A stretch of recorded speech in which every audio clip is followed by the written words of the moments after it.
Hey, what's going on? How you doing? Tuesday. I got some stuff I gotta do real quick. I was in a hurry. Been not gonna be a good week. Still trying to scrape together, necessities, things that we need. That's not going super well. So, if I sound a bit down, that's why. On the bright side, cannabis is legal here, so that should help a bit. I'm allowed to say that because cannabis is legal here.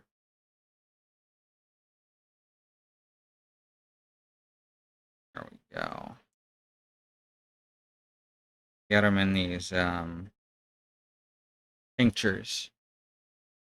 Hey, beekeeper. Tinctures are easy to measure out, and I don't like smoke. Well, works for me. Hope everyone else is having a good day.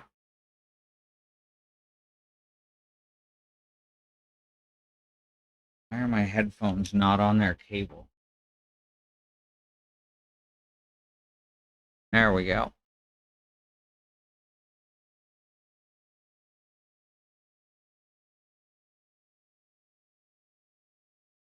So it's Tuesday.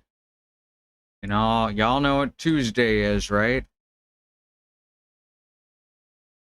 The day after Monday.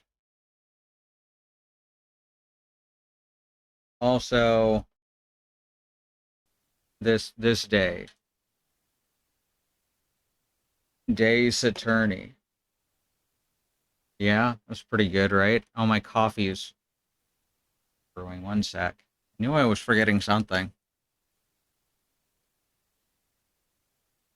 Weekly reset in Final Fantasy XIV. I mean, that's true. There we go. That's what that means.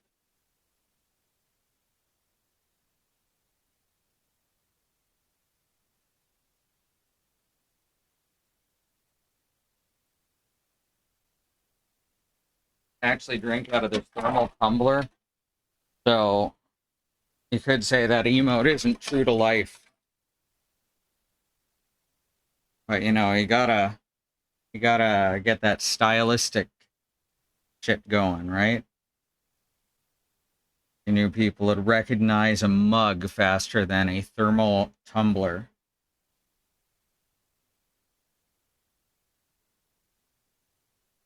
I mean, out of coffee too. All right, let's see.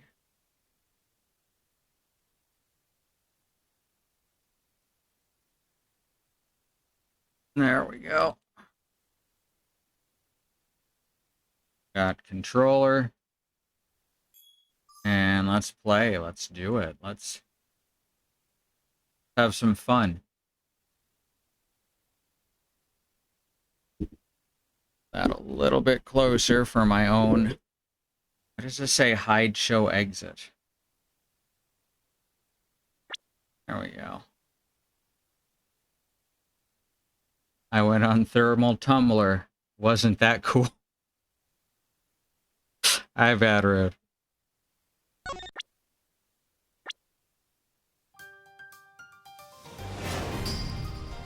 Alright, so we're currently in a flashback.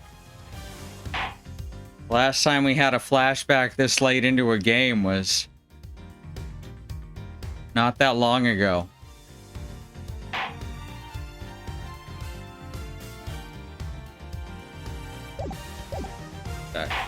No, we need to hit load so that we don't start. Fine. Onward toward the truth.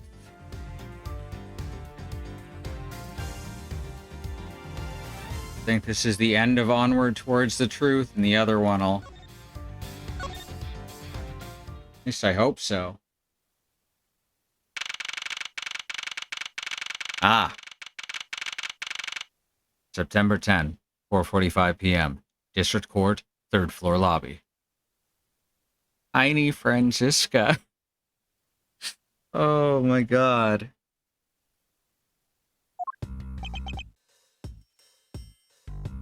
Sir, what is to become of the trial into the fucking words. These fucking names. What's to become of the trial into the Cadopian Embassy staff member's murder? Indeed, since both the suspect and the prosecutor are now dead, the case will be dismissed. In other words, the trial ends here prematurely. Ha! Looks like you'll have to wait just a bit longer for your big debut. I suppose it can't be helped. The evidence for this trial will be transferred to you in a little while. Sir, what do you think about the murder of the Cadopian Embassy staff member and the murder of Mr. Faraday and Mr. Rell? What an outrageous circus it's all become. That Faraday brought it all upon himself as his naivete. An outrageous circus. Right, sir. I grow weary of this topic. Edgeverse, I will have you assigned to a different case.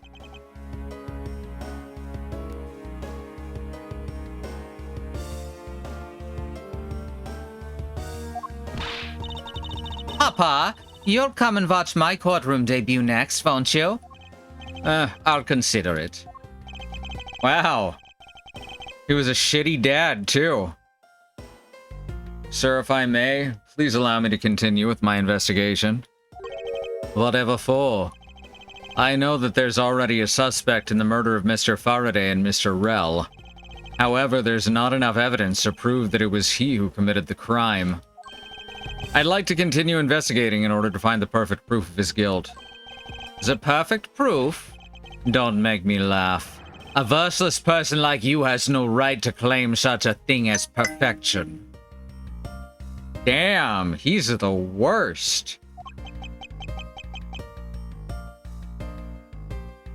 If anyone wants to know why Edgeworth and Franziska are so fucked up in the head, I definitely see some PTSD happening right now, just forming there. You see his dead eyes as he stares past Manfred von Karma?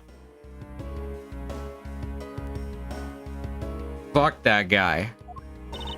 Papa? Who do you think is the real culprit behind these murders? Miles and I, we're competing to see who can find the real killer first. Plus, being able to investigate a real crime scene is a really rare opportunity. It would give us some real-life experience, wouldn't you say? Huh. If you want to investigate this case that much, then do as you wish. Going too hard on the V's there. Then you're allowing us to continue. In court, your top priority is to win, and a solid investigation is one of the keys to winning. We have to make sure you become recognized as a first-rate prosecutor, don't we? It wouldn't be very interesting otherwise. Otherwise, there we go. That's where the V belongs. It wouldn't be very interesting otherwise. I'm returning home now, Edgeverse, Franziska. See to it I'm not disturbed, save for the results of your competition. Yes, sir. Of course, Papa. And this is after Miles's actual dad was murdered, which could give someone problems all by itself. Oh, yeah. Miles is fucked up. But he's getting better. And I'm glad for him. Franziska, thank you. What are you thanking me for? Your logic earlier was built on that scruffy detective's lie. That means that the competition is still on. Yes, just as you wished. Huh. I couldn't let you off so easily. Now then, let's see how very fair on the investigation from here, Miles Edgeverse.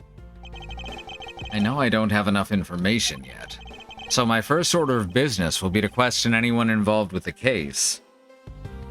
So, you and Gumshoe are here.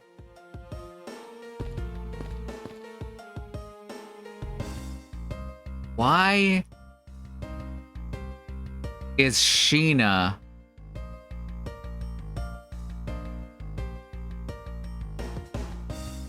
doing this? Or why is you doing what we see her doing in the future? I don't...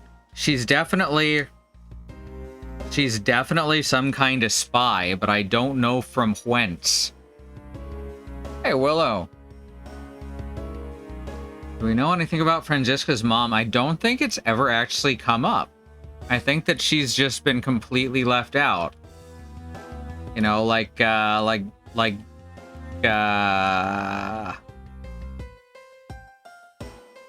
Huey, Dewey, and Louie's father.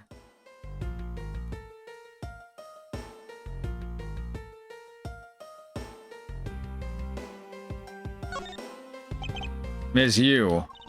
Oh, it's you, Edgeworth. And who are you? Maybe Franziska burst out of Manfred's forehead like Athena. I like that. The defense attorney is Sheena. Yes, they haven't said it yet, but there's no way she's not, right? This is too convenient. They have the exact same fucking face shape.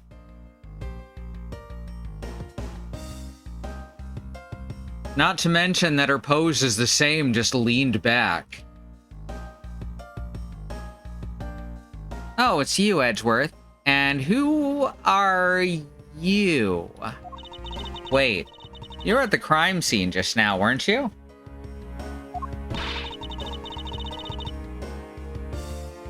You should be disbarred for not knowing who I am.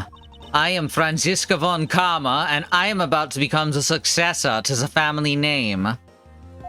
Normally, I wouldn't accept face shape and posture as evidence in an anime art style. I mean, that's fair, but Ace Attorney goes out of its way to make sure every character you meet is completely distinct from the others. About to? I guess that means that for now, you're still just another kid. In which case, it's only natural that I didn't know who you are. What? Why are you whipping me? Anyway, it looks like they're planning to hold the evidence a bit longer. If there's one thing I can't stand, it's waiting. I'm terribly sorry, but I have a few more questions to ask of you. Look at you! Eyebrows scrunched with lines on your forehead. And that to ask of you. What exactly is so funny? Sorry. I'm just bad at dealing with the super serious atmosphere. Apparently, they failed to teach you proper behavior at a crime scene in law school, and the fact that their personalities, as shown, as displayed, are exact opposites makes me fairly confident I'm right on this. It is a little funny how Franziska whips whoever she can get away with instead of whoever she's actually angry at. Yeah. Oh, I can agree with that. I do feel bad for them, though. Oh, I feel much better now. So what is it you want to talk about? I'd like to inquire as to where you were at the time of the murder. Oh, we were in defendant lobby number 1 the whole time, up until we heard the gunshot. And by me, and by we, I mean Mr. Bad. If you don't believe me, feel free to ask him yourself. You were with Detective Bad. Why? Had a little something to discuss, that's all. Interesting.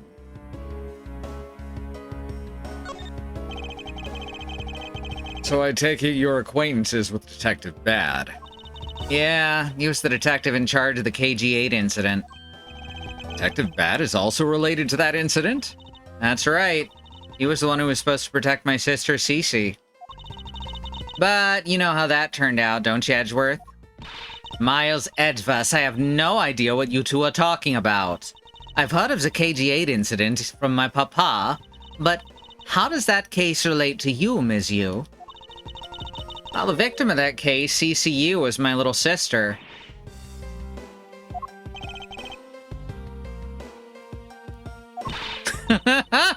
You're making that super serious face again. I'm fine, really. I just make it a point to rub some more salt in his wounded pride every time I see him. The way she talks about doing that as she laughs away is kinda creepy. Yep, CCU. Oh, speaking of Mr. Bad, he and Mr. Faraday, I'd say they met up just about every single time the Yatagarasu made a move. It was practically a given that the two of them would meet up at every one of the crime scenes. I see. He did mention that he's in charge of the Yatagarasu investigation earlier. Maybe I should ask her what she knows about the Yatagarasu in more detail. You claim that at the time of the murder, you were with Detective Bad. But don't you lawyers usually discuss the trial with your clients during a recess? We do, and that's what I was planning on. But Mr. Faraday was being rather threatening, and he dragged Mr. Rell away. After that, Mr. Bad came into Lobby 1, so we just stayed there and talked. And what did you talk with Detective Bad about? Nothing interesting. I just insulted him some. Talked about how the trial was going, and then I insulted him some more. Bloody, when she's not laughing, her mouth seemingly spews nothing but insults. Anyway, Mr. Bad and I were in defendant lobby number 1 when the murders occurred. So I really can't tell you anything about the hallway or lobby number 2. I see. Mackerel, he's a fish for some reason. I'd like to ask you a few questions about your client, Mr. Mackerel. Now, your client first claimed to be the Yatagarasu, is that correct? Yeah. Once I heard that it was the Yatagarasu that had made off with the evidence from KG8, I began to ask Mr. Rell all sorts of questions, but to no avail. Turns out, Mr. Rell was not the Yatagarasu. He had just made that up. He made it up. Mr. Rell's crime was caught on tape by the security cameras, but there's no footage of him sneaking into the Cadopian embassy itself. Hold on for just 1 second. Then you mean to say that you knew that he was not the real Yatagarasu, and that he was just another cold-blooded killer, and you were ready to defend him? Yep, that's right. I see. So a defense lawyer is actually just someone whose job is to cover for criminals. Boom! We've just seen the fucking moment that led to Miles Edgeworth's role in the Ace Attorney trilogy. This sentence right here. Good shit. Good shit. Red herring was already taken. Yeah, he's not even in this episode. That's why defense lawyers are so detestable. But they're no match for us Von Karmas. I don't believe it. You're serious. Why don't you save that face for something really worth being serious about? And Edgeworth, do you remember what I said earlier? I have my own agenda. I'm still on the hunt for leads regarding the KG8 incident, alright? And for that, you have not a single qualm about defending a known killer. Don't put words in my mouth. I said no such thing.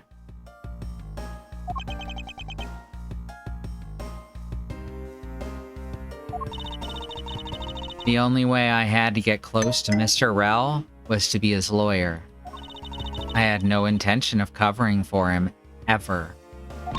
So don't you dare suggest that I was going to.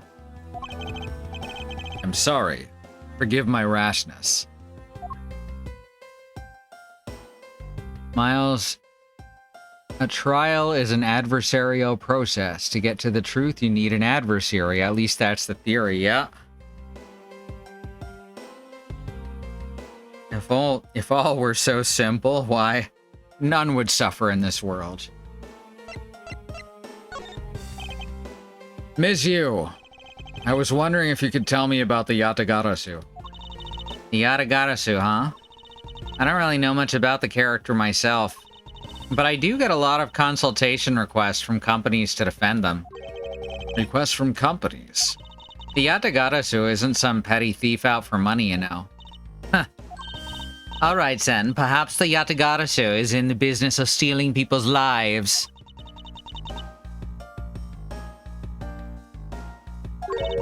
You're not very funny or witty, are you, little Miss Von Karma?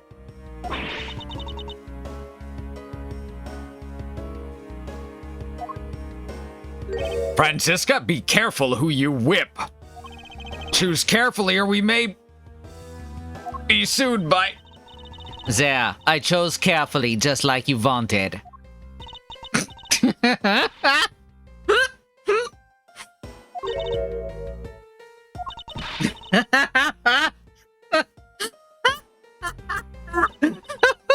Oh, that's just now. That was hilarious, little missy. Huh, of course it was. What is wrong with these two women? Why does my pain give them delight? And, so in the end, what is the Yatagarasu? I have to say, I'd never even heard of this thief when I was in Germany. The Yatagarasu deals in information, namely in digging out dirt about backroom dealings and the like of... namely in digging out dirt about backroom dealings and the like of companies. The Yatagarasu is a vigilante who steals such info and then makes it public for all to see. Huh, vigilante or not, this person sounds like just another criminal to me.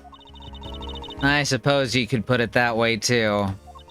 But either way, I get a lot more clients now thanks to that thief. Sounds like Ms. Yu is profiting nicely. Huh. I suppose I've gotten all I can out of Ms. Yu. I should move on and speak with Detective Gumshoe now.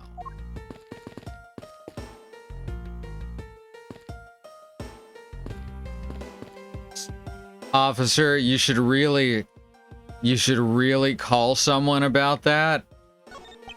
I can't stop the water, sir. It seems that the man who was here earlier broke it by drinking from it too much. Bunch of fools who pretended not to see the foolishly foolish actions of a foolish fool. Well then, why don't you lend the officer a hand? Huh. As if I should have anything to do with this. Besides, that water-drinking fool's mouth is the thing the officer should be covering. Let's give that officer a description of the water guzzler later. She seems to have quite the grudge. Sounds to me like someone wanted a drink. I think we might have missed that dialogue. I'll be more careful. Wow, this thing is so incredibly detailed. My inner modeling fanboy is impressed. Huh. I'm not exactly a fan of plastic models per se. Even I can sense the superb quality of this one. I simply cannot comprehend how that man can feel so much love for such a trifle. Oh, I see. You're a disciple of my father, so you would do well to guard yourself against an interest in such unproductive things. Yes, perhaps I should take up whipping people like the young lady over here. Saw the water guzzler. He was round and pink with red shoes, and while he was drinking, he got huge. Oh, the wormhole did made him stretch. Ugh. What's the matter, officer?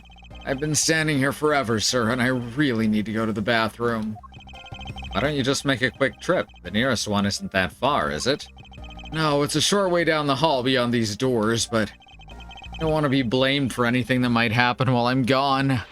So I'm gonna hold it.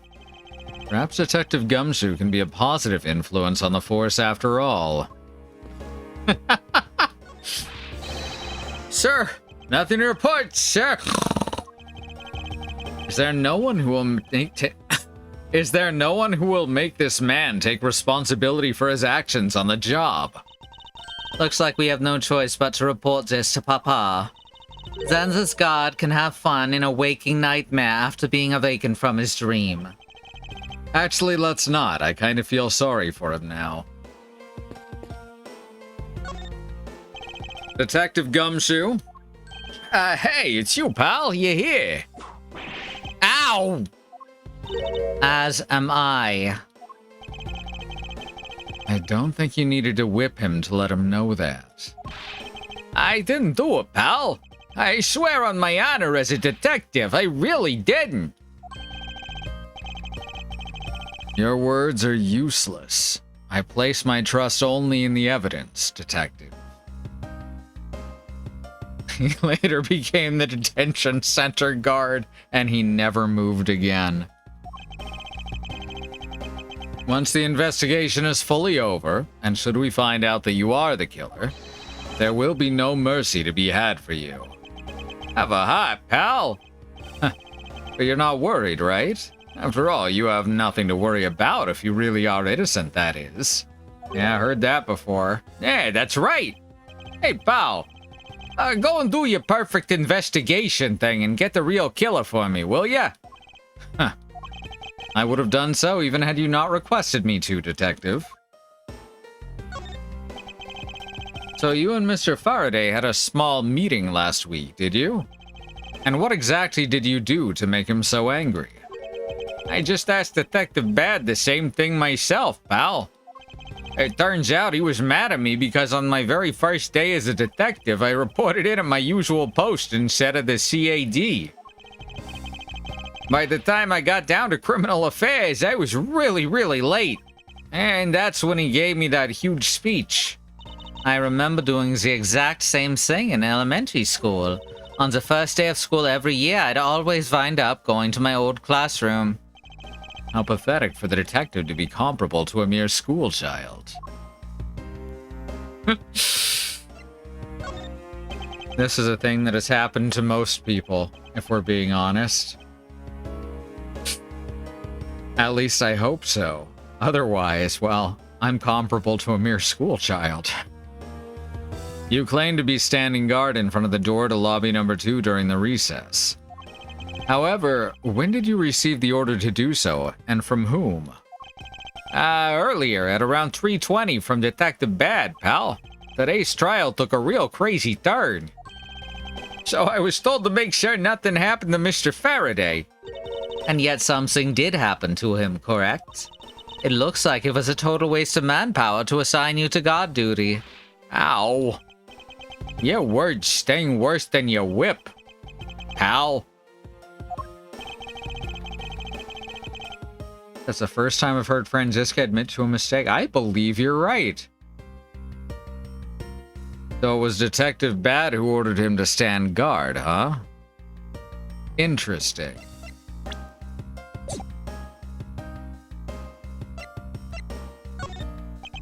Now then, Detective Gumshoe, is there anything else you'd like to tell me? No, not a thing, pal. In that case, allow us to take a look at what you're carrying on your personage. Ah, wait, you can't do that! There's nothing of any particular value here. Well, my handcuffs and badge were confiscated by Detective Bad, so, you know. And what is that open envelope I see sticking out of your coat pocket? Oh, hey, hands up, pal. Just show it to us already. Ow! Your whip hurts worse than your words, pal. Annual bonus check within. $5 total, except there's no check inside. You've had your look, now give it back, pal. It's my first bonus as a brand new detective. Just got it and cashed it today. I had literally no cash on me up until I did, you know. So that envelope is real special to me. Now give it back. This would be, what, 2002? So yeah, people still carried cash back then. You don't need rubbish like this. Don't worry, we'll throw it away for you later. How could you? Literally had no money on him until he cashed this.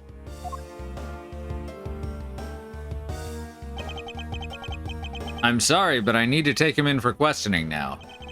I think I've asked him just about everything I needed to. No, wait. Since he became a suspect, there's one piece of evidence I should reconfirm. Officer, I ask that you wait a second. I still have one thing I'd like to reconfirm with Detective Gumshoe. Understood, but please make it brief, sir. I want to hear it from the horse's mouth. I must confirm whether or not his testimony about when the crime occurred is the truth.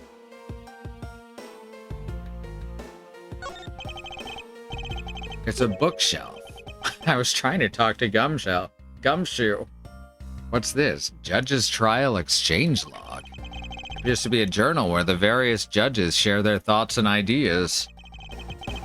Real daily lives of judges are laid out here on these pages. There's nothing about the court in here. It's just page after page of unrelated drivel. Oh, that was Franziska. Whoops. Judging by the content, they're very enthusiastic about the courthouse's daily menu. And it would appear that fried oysters are a favorite. I have no use for such foolishly foolish words from that foolishly foolish crowd. Someone please assure me that this is not the true state of the country's judiciary. Oh, I got bad news for you, Edgy.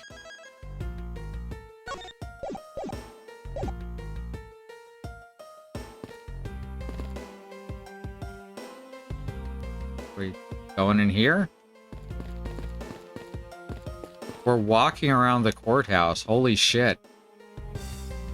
Judge Edgeworth presiding? This must be the judge's desk. You can tell by the gavel sitting on top. I had a dream once that I was being squashed from above by this gavel. You're such a weakling, Miles Edgeworth. You have no idea how frightening it was.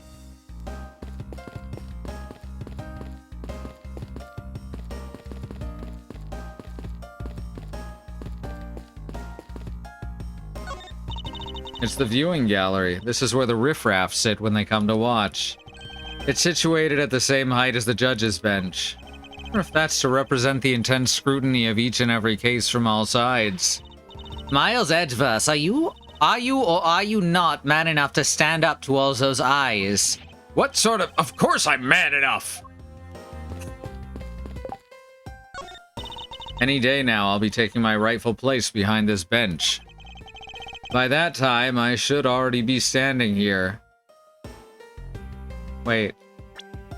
Any day now, I'll be taking my rightful place behind this bench. By that time, I should already be standing here. It'd be downright disgraceful if I beat you to it, wouldn't it? If that were to happen, Franziska, I'll eat my cravat. It's the defense attorney's bench. I'd probably be standing on this side of the courtroom if that incident hadn't happened. What are you thinking about? Lately, the more wrinkly your face becomes, the less I'm able to read what you're thinking. Well, I have you know, I don't have a single wrinkle upon my youthful brow. Behind each bench, we're examining all three benches. Good, good. That's an achievement, apparently.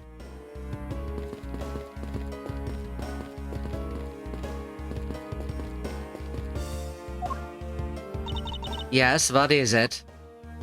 It feels like there's a whole backside to this case we're not seeing. And here we had thought it was a case where the two men had killed each other. We're lacking in information. And as of on karma, I can hardly call this a perfect investigation. Indeed, it is as you say.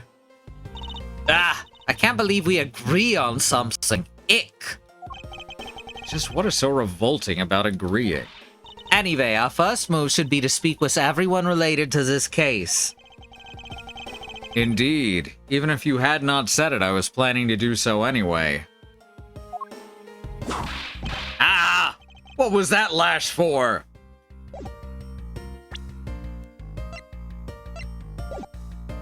Don't have logic. Gumshoe has no more... Oh wait, maybe we can present something to him? I don't know what we need to present to him. I guess his own... Yeah, there it is. His own testimony. That seems so obvious. You told me earlier that you heard no sound other than the gunshot out in the hallway. Is that correct? No mistake about it, pal.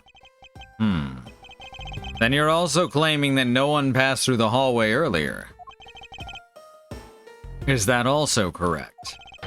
Yep, not even a single ant passed through that hall while I was on duty. Huh. You do realize that the lie you're telling is only making life more difficult for yourself. Oh. But it's true. I didn't see anyone go through the hallway, and I didn't hear anything else, pal. I bet the killer found a way to kill the two guys. It's beyond what I can even imagine. So he intends to continue telling me this ridiculous lie. But why would he do so, given the situation he's in? I believe a thorough investigation. So he saw the little girl go through the hallway. Because we know she went through. She gave her candy bar to those ants and everything. I believe a thorough investigation of the hallway in front of the defendant's lobby is in order.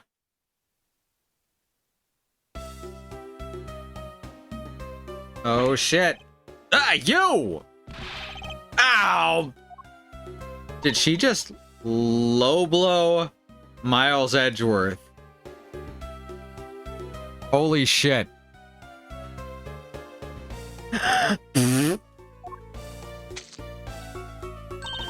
How could you have not noticed that coming?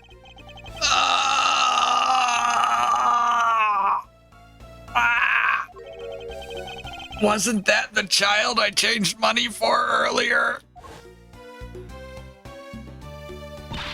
Thanks. That's exactly what I needed. Kids can sometimes be so cruel. It looks like she dropped something. Swiss roll dropped by the mysterious young girl. Courthouse special. Maybe we should arrest the girl. She might turn out to be a valuable lead. I believe some sort of punishment may need to be dealt the next time we meet. I believe I've asked all that I need to of this man. Now for Detective Bad and the judge. We have to confirm who is correct, the judge or Scruffface, right? I suppose we should inspect the hallway in front of lobby number 2's and next. I suppose so. Shall we head on over, Franziska?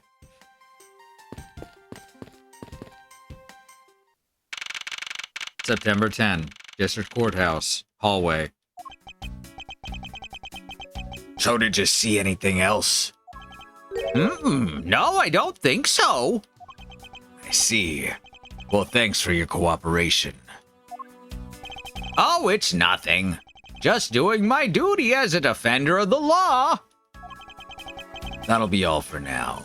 I'll ask again if I have any other questions. Anytime, Detective. Now, if you'll excuse me, I have a few loose ends I have to tie up. Oh, you're that new prosecutor Mr. Von Karma recommended, right? My name is Miles Edgeworth, Your Honor. And I'm Manfred Von Karma's daughter, Franziska Von Karma. I'm set to become the successor to my genius father any day now, Your Honor. I see, Mr. New Prosecutor recommended by Von Karma, Miles Edgeworth, and Miss... Ah! I bit my tongue! Are you alright, Your Honor? It begins. Please feel free to refer to me as just Ms. Von Karma, Your Honor. As for him, just Edgeverse is fine. Apparently somebody doesn't feel that I'm worthy of a proper title. Oh! Very well then, I shall call you Ms. Von Karma and Mr. Prosecutor Edgeworth. Your Honor, Mr. Edgeworth is fine, sir. Now, about your earlier testimony. Yes, what about it, Mr. Edgeworth? I'd like to ask you a few questions about what exactly you saw. All right. After all, it's my duty to clarify my testimony as a defender of the law. I greatly appreciate your cooperation, Your Honor. Now, the first thing I'll need to do is figure out that detective's exact movements. I mean, I guess the answer is as good a place as any to start. I won't rest until I've inspected every suspicious-looking nook and cranny. What is this? It's a pink-colored piece of trash made of rubber. Like a balloon?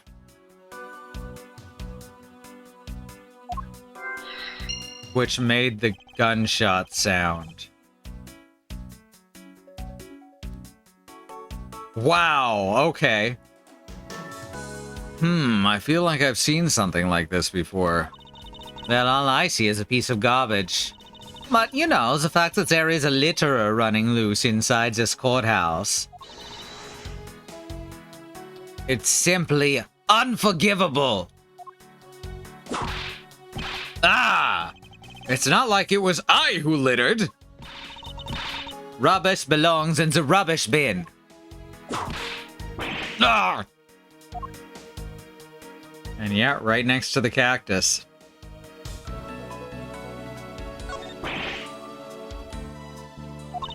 What's the matter? I pricked myself on one of the cactus's needles. I didn't think the needles on this thing would be so sharp. Well, what did you expect? Can you imagine how bad it would be if you were hit in the head by one of these? Anyways, this cactus seems to be unrelated to our case. Do you really think so? Because I believe that this cactus sitting on the windowsill is completely related. Now he's just being contrary.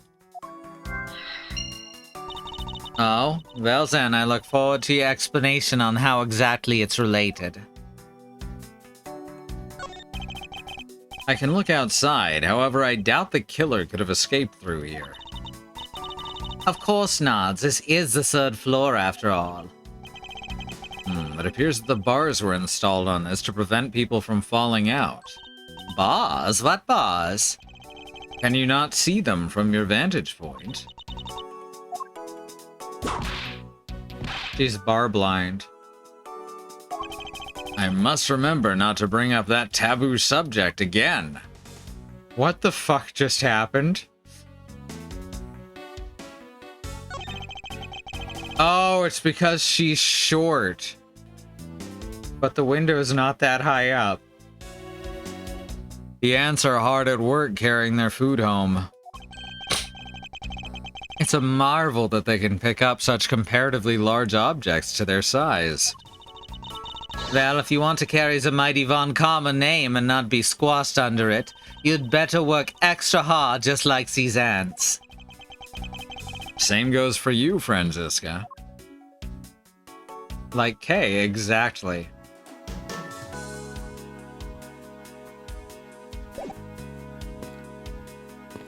Let's talk to the judge first.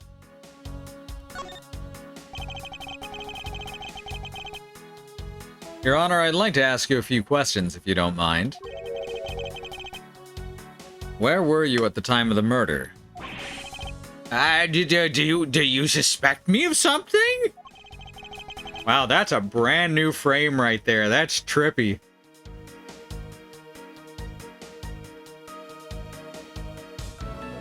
No, nothing of the sort, Your Honor. Very well. You may continue with your testimony. Your Honor, it's your testimony that I'm after. Oh, I had no idea you were chasing after me or my testimony. I'm beginning to sense that I might want to avoid being in a trial run by this judge. Oh, poor Edgeworth. Oh, you got the curse. You got the curse, my boy. Let's see here. Now then, how should I put this? When you get to be my age, you need to pay more frequent visits to the restroom. If you go take a look through the window at the end of the hall, you'll see a small window. That's the window to the men's restroom.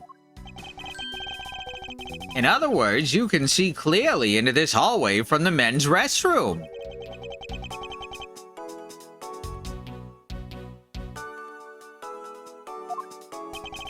When I was going into the restroom, that detective, Gumshoe, is it? Well, he was just standing in front of the vending machines buying something from it. However, and this I couldn't believe, when I was about to exit the restroom, there was not a soul in the hallway anymore. Your Honor, if you could please calm down and explain it to me rationally. Oh, I'm really sorry. Please let me regain my composure. It was really suspicious. That's what my finely honed judge's intuition said. Although, well, until the murders occurred, I just sort of brushed it off. Oh. Apparently, this judge doesn't understand the concept of staying calm. The restroom window, huh? I wonder if you can really see the men's bathroom window from that one there. You can. I wonder if you can really see the men's bathroom window from that one there. You can. I'm looking at it right now. I demand that you show me this view at once. She wants uppies. I suspect that her height is what's limiting her ability to see. That's probably all I'm gonna find out from His Honor. Mr. Edgeworth, may I return to my other duties now? Yes, I'm sorry to have held you up. Thank you for your cooperation, Your Honor. Oh, anytime, Mr. Edgeworth, anytime. The judges in this country seem rather friendly. Yes, if not a little wishy-washy. However, I hear that they're known to hand down very fair verdicts. Alright, that brings us to our first ad break. Before we do that, I want to remind you that there is a civil rights movement happening around the country and the wider world. Black Americans, people of color, are fighting for things that shouldn't have to be fought for, like equal rights, equal treatment under the law, and not be attacked, terrorized, and even murdered by the police. We have listed here some ways that you can help. They include the Bail Fund Network to help keep protesters out of jail, the Okra Project and the Black Trans Travel Fund to help black, trans, and non-binary people with food, supplies, and travel out of dangerous situations, and the Black Hills Legal Fund, the Lakota People's Fund, to take back their land, the Six Grandfathers, which was stolen by white people, arbitrarily renamed to Mount Rushmore, and then had some white slave owners' faces carved into the side of it. Black Lives Matter. Lives of people of color matter. Indigenous lives and lands matter. Asian and Pacific Islander lives matter. These are things we got to keep saying and pushing and fighting for until the people all the way to the top not only understand and acknowledge them, but work to make them real protected truths. All right, we're going to go to the break. I'm going to run some ads. I'll see you back here in about 3 minutes. Hey, I'm back. How's everyone holding up?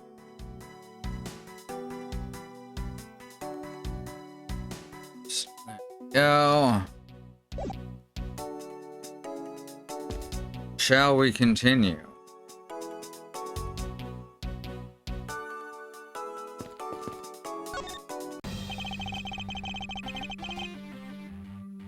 Detective Bad, I have something I wish to inquire about.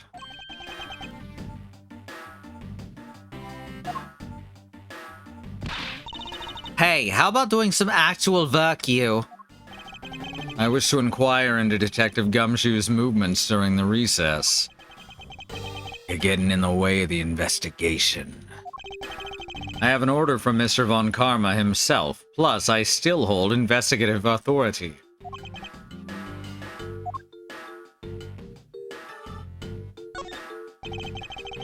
So I hear you were the one who called for Detective Gumshoe to come down here. Faraday. That guy was just accused. fucking know. I just knew something was gonna happen.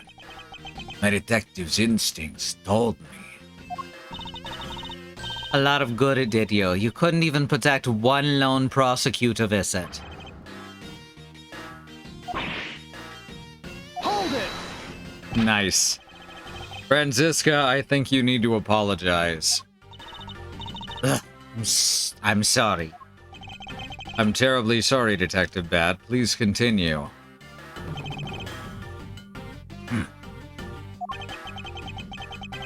I used the phone on the first floor and called the precinct. I told them to send somebody over. And that detective's the one that showed up. And only upon his arrival did you set Detective Gumshoe to stand guard, Detective Bad? Yeah. I waited for him on the first floor. After he got here, we came up to these defendant lobbies together. As we entered this hallway, we ran into you. She told us that Faraday was really mad. And that he dragged Rel off to lobby number 2 to have a word or something. And that Faraday had said to not let anyone interrupt them. So what choice did I have? All I could do was tell the big lug to stand guard outside. And around what time did all of that take place? Let's see. I think it was about 30 minutes before I heard the gunshot. After giving the big lug his assignment, he never left the hallway, not once. Oh, and how can you make such a claim? One of the guards out in this floor's main lobby swore to me he didn't. If the detective never left the hallway, then where did he disappear off to? That's simple. He must have gone into lobby number 2 just as I suspected. You and we were in lobby number 1 next door. The only one without an alibi is Gumshoe. It would seem that I'm still missing some key pieces of information. Detective Bad, you also heard the gunshot, did you not? Yeah. I heard it when I was in the defendant lobby number 1. That's why I came running toward lobby number 2 with you. How much time elapsed between you hearing the gunshot and your arrival on the scene? Less than a minute. What were your movements upon hearing the gunshot? I grabbed the big lug who was just walking around in the hall and raced into lobby number 2. And that's when we discovered the bodies in that order. That makes you the discoverer of the crime scene, right? Yeah, I guess it does, little miss.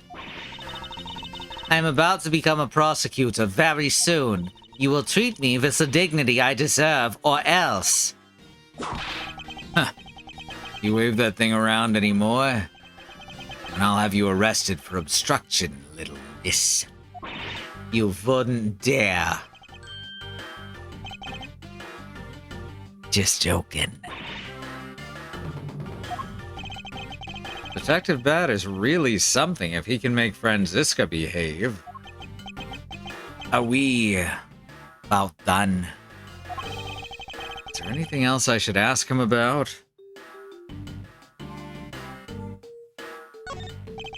I'd like for you to tell me the exact time you heard the gunshot. It was around the end of the recess. The trial was about to start again, I think. He was supposed to make time for himself to transfer the evidence he was holding.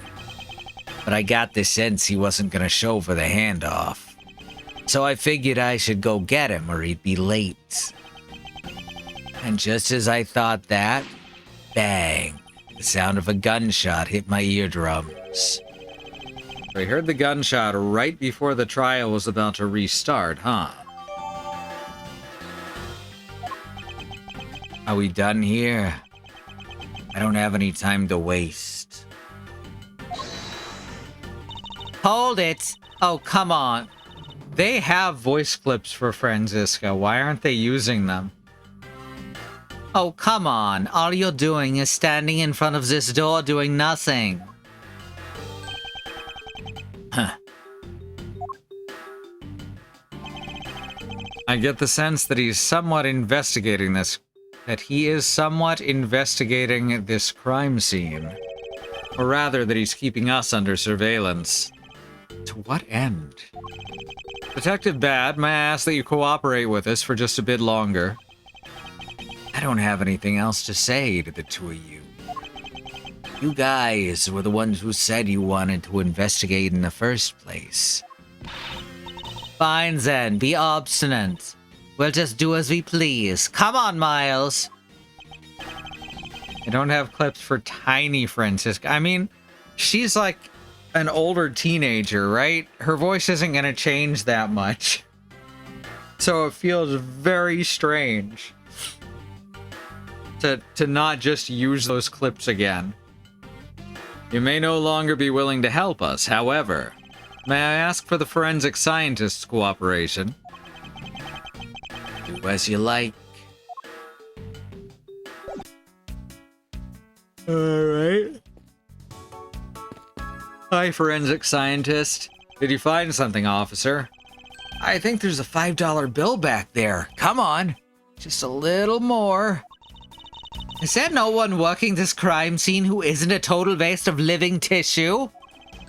Unfortunately, there doesn't seem to be a single person we can deem useful here. Have you found any suspicious fingerprints, officer? Nope, just the fingerprints of those involved with the case, sir.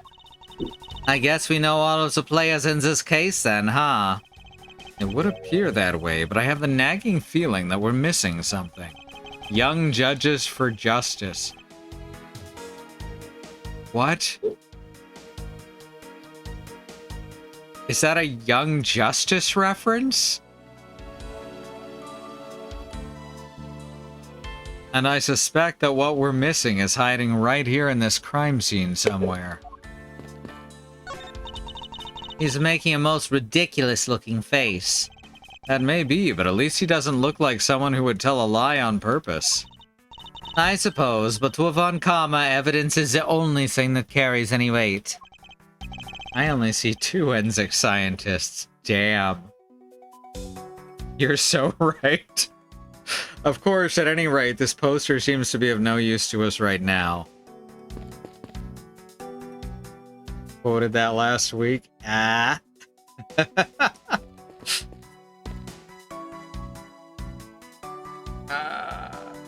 Speaking of quotes.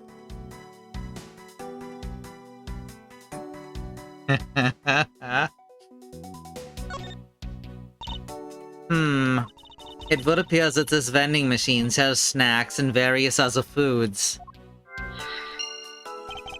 That's lovely. What will they think of next? Don't be a jerk in court like those beef jerks. One packet for $9. Defendant's fresh milk, 1/2 pint for $7.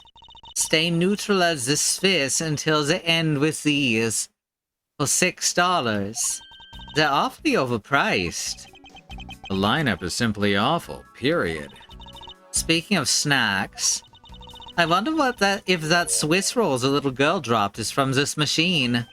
Huh, I was wondering about that myself. Hey there, Franziska Von Karma. You're just in time for Franziska Von Karma.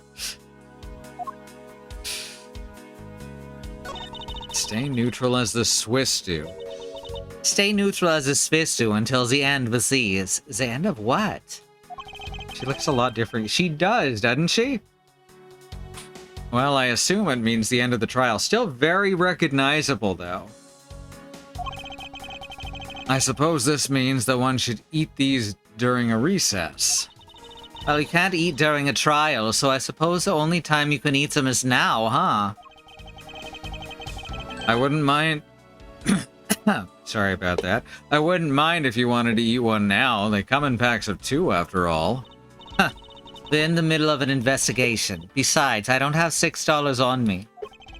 If you want, we can pool our money and buy a pack together. If I have to split it with you, then I don't want it.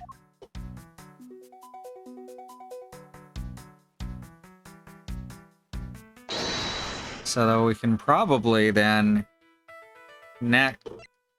No, we don't have the evidence in our logic bank.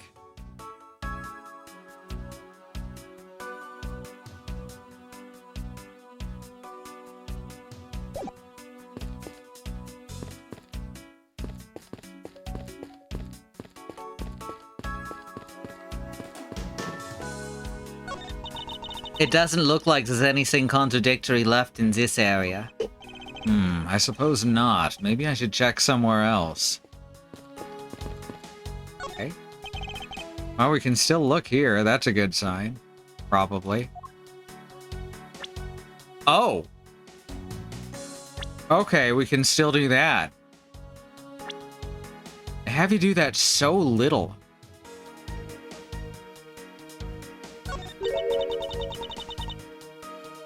What are these black speckles? I believe it's a pile of ants eating away. Oh, that detective. He claims that not a single ant slipped by him. And yet, here is a whole hill of them. Ah! What are you hitting me for? As a replacement for that pathetic detective. Ugh. Perhaps I should add this deduction to the detective's growing tab of pay cuts. Anyway, I wonder what the ants are eating. From the look and sweet smell of it, pieces of cake and chocolate from a Swiss roll. Miles Edgeworth, the courthouse is to be kept pristine at all times. Ah, it wasn't me that dropped food on the ground. The courthouse must be kept clean. Ah. Okay. She's definitely a very different sidekick from anyone else we've had. Just through the whole series so far. The dirt on this bench, it smells like some sort of sweet substance. I can't believe there's someone going around dirtying the courthouse. For shame. Calm down, Franziska. Now take a good look. Doesn't this smudge look kind of like a handprint to you? I suppose it could be. Which means that perhaps we can lift the prints of the person who sullied this bench. I see. And then we'll know the identity of our mystery slob. You there, lab technician. Can you please find out who this handprint belongs to? Sir, yes, sir! I've got the results of the fingerprint analysis, sir. And do we know who they belong to? Sir, the fingerprints belong to Detective Gumshoe. Oh, interesting. I thought those were very small handprints. I thought it was going to be Kay's. Good work, officer.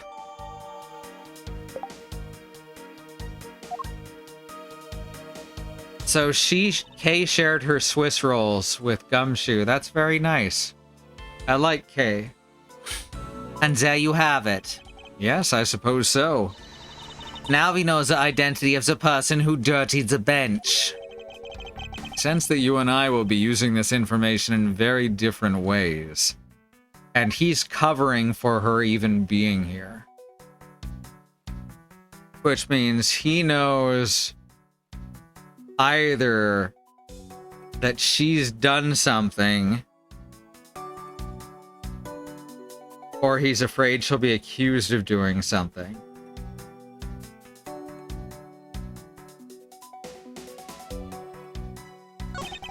Ants are pouring out of the hole in this bench as well. I wonder if the inside of the bench consists of nothing but ants. Don't you dare continue with that gross line of thought. I'm sorry. You know what? I'm with Franziska on that one. Jesus Christ. Jesus Christ, Miles, please. Yes, what is it? This is a pretty spacious hallway, but it's nothing compared to the ones at home. Indeed, because the house itself is a bit too spacious. However, even with this much space, there's nowhere for that scruff face to hide. Well, other than the crime scene just beyond those doors. Franziska, I believe it's much too early to draw any conclusions. It was already proven that Detective Gumshoe was in this hallway the entire time. Now all we need to do is gather more information. And to do that, we'll just have to examine everything I see here by myself. So according to the judge, someone looking through the restroom window that you can see from the window at the end of this hall can see into this hall. I wonder exactly how true that statement is, don't you? Well, it is possible to get a pretty clear view of the hallway from the restroom. Is there really a men's bathroom window through the window at the end of the hall?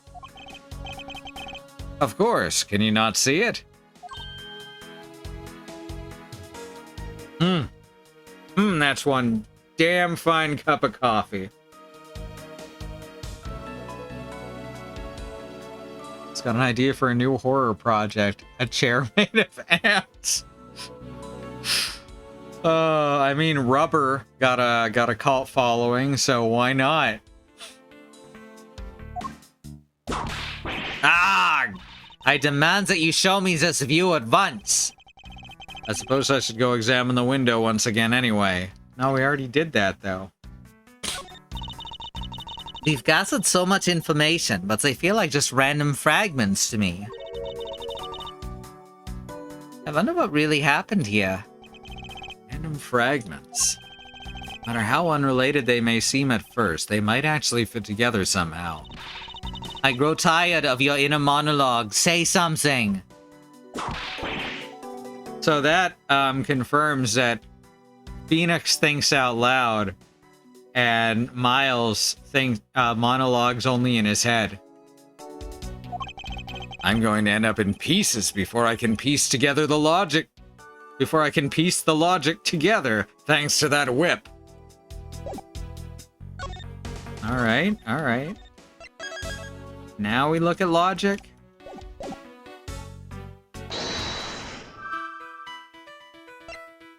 Oh, these'll fit together for sure.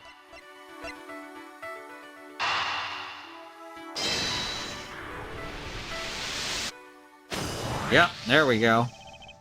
This pink rubbery substance, I saw this in a different form earlier today.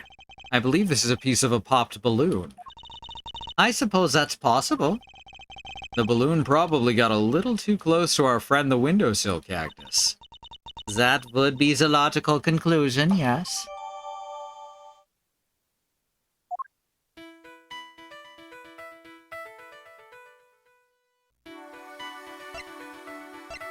Oh, now we can do this.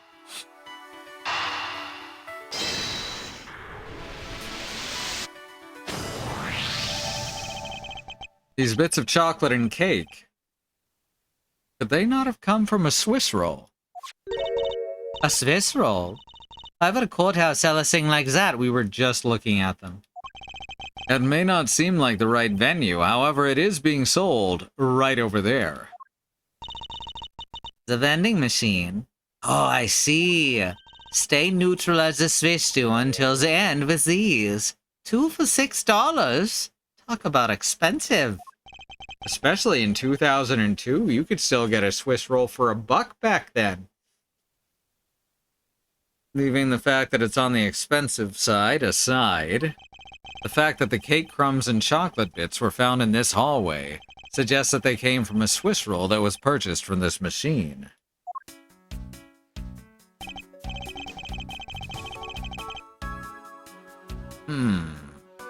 I think I have a pretty clear picture of what happened here now. Ha, naturally. Oh my god, Gumshoe wanted to get the Swiss rolls, and he only had $5 from his bonus check, which is why he and Kay got together with the rest of that money and changed it for a $1 bill from Edgeworth. That's adorable! Naturally. After all, I'm here, aren't I? Detective Gumshoe must have sat on this bench as he ate a Swiss roll. And as he ate, he dropped it on the floor and sullied the bench.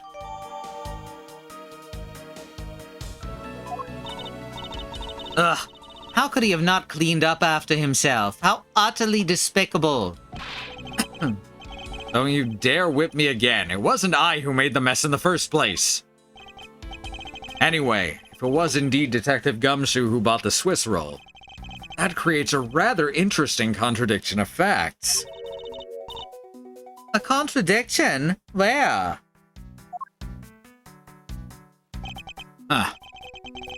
I think another look at the special courthouse vending machine is in order. Alright, here we go. Let's see. What do we got here? Let's deduce here, right? And we're gonna put up Gumshoe's $5 check. Is this spot somehow connected to any of the evidence I hold? It sure is.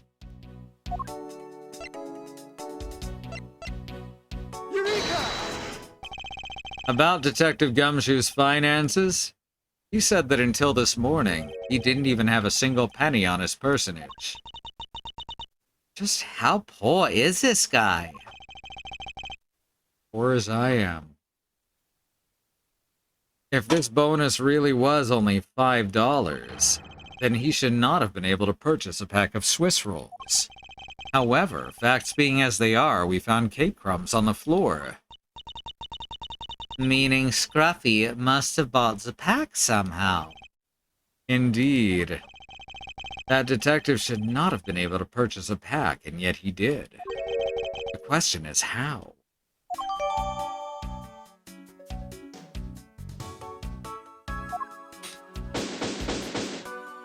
Complete!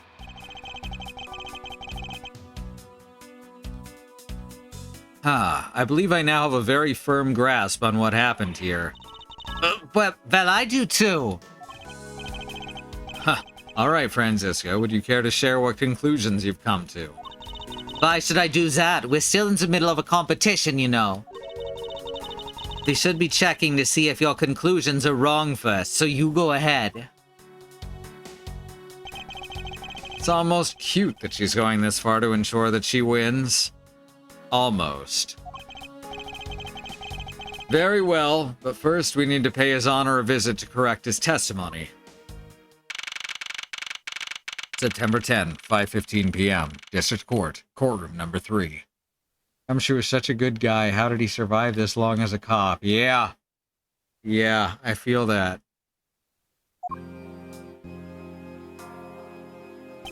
Your Honor, if I may, I'd like to test your witness testimony to see how it stands up. Do you doubt me? Am I a new suspect? In a sense, I suppose you could say that. Even you, a judge, are nothing but a common witness before a Von Karma. Silence in the courtroom! Silence, I say! Mr. New Prosecutor recommended by... and Ms. Genius... You bit your tongue again, didn't you? Ahem! As a defender of the law, I could never give false testimony. You can even place me under oath if you want. Very well, then. Your testimony, if you please.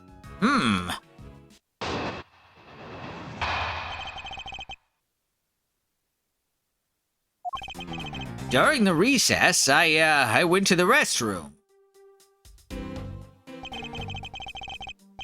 There's a window on the hallway side. In other words, I could see into the hallway. As I entered, I saw that detective buying something from the vending machines.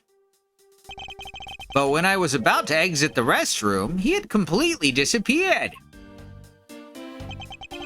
A detective that goes missing while on duty? That sounds mighty suspicious to me.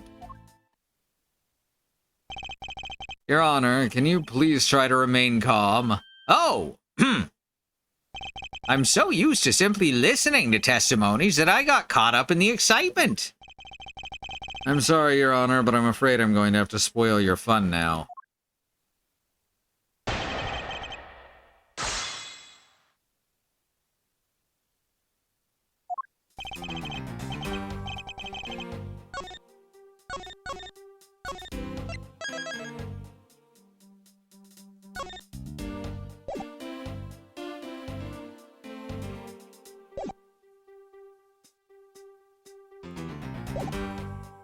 During the recess, I went to the restroom.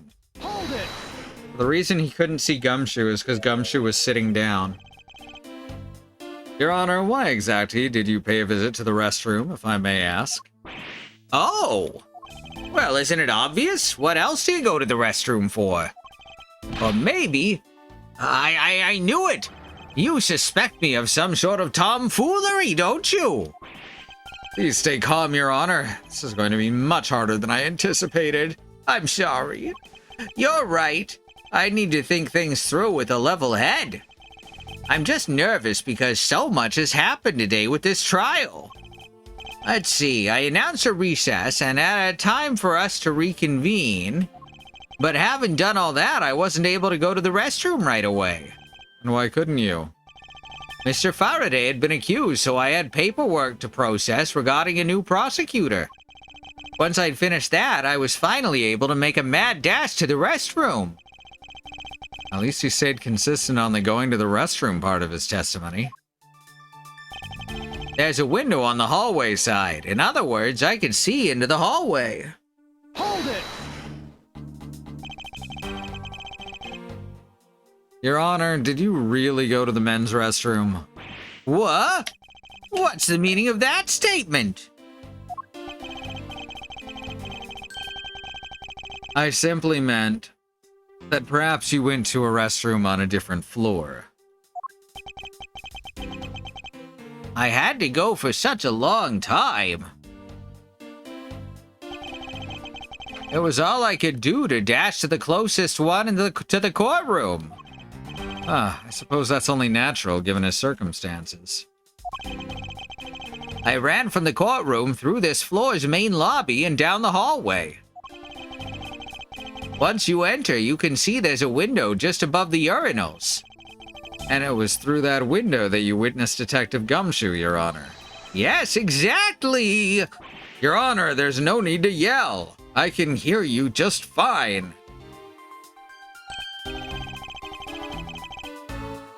Oh, I guess I put a little too much into that last answer. Put a bit of English on it. Now then, let's continue with the testimony. As I entered, I saw that detective buying something from the vending machines. Hold it! Are you sure that the person you witnessed was Detective Gumshoe, Your Honor? Yes, I'm absolutely sure. It's hard to miss someone of his stature, even from as far away as the restroom. Besides, I can't think of anyone else with that kind of hairstyle and big beige coat. Well, I was simply wondering if you were mistaken in what you saw. What? Preposterous! My eyes are sharp as can be, ready to see through lies to the truth. Although recently things do seem to be a bit fuzzier than they used to be. Clearly his eyes are not the only things that have gone fuzzy. But allow me to say with all the honor and dignity of a judge, I am not mistaken in what I saw.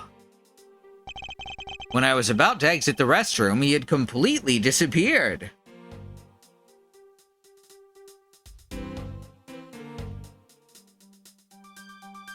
We can...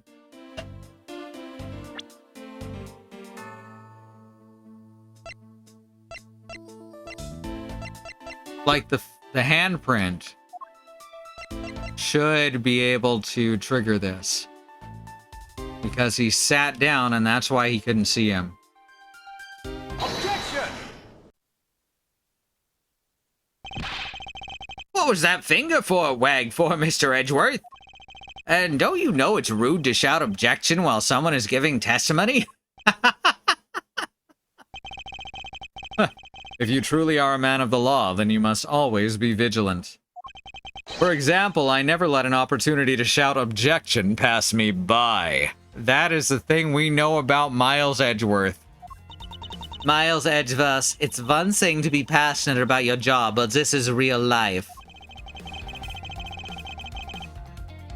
This is what some people may say is the pot calling the kettle black. Your Honor, I wonder if you might take a look at this for me. What is that filth? How dare someone dirty the hallway bench like that? Who's the culprit? What? That party is hereby found guilty of uncleanliness. If you must know, the uncouth bench sullier has already been placed under arrest thanks to your earlier testimony, Your Honor. Oh, well that's good. Who is it? We were able to discover something from the smudge on the bench. Whoops. Namely, Detective Gumshoe's fingerprints. Not happy with committing just murder. He had to go and dirty the courthouse too? Guilty! Your Honor, please calm down. While it's true that the detective is the one who made the mess on the bench, we've not yet established that this action is related to the double murder. What do you mean? I believe that the detective bought a pack of Swiss rolls from the vending machine, and then promptly sat down on the bench to eat one.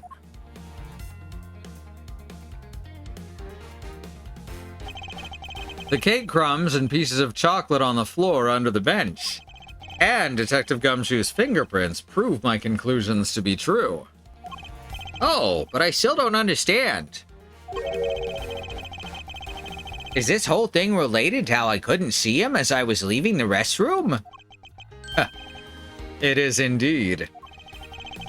The window in the hallway was built rather high up into the wall, at around a grown adult's chest height. As evidence, I submit that Franziska herself was unable to see out of that window. I almost just called her by her full name, like I was Franziska von Karma or something.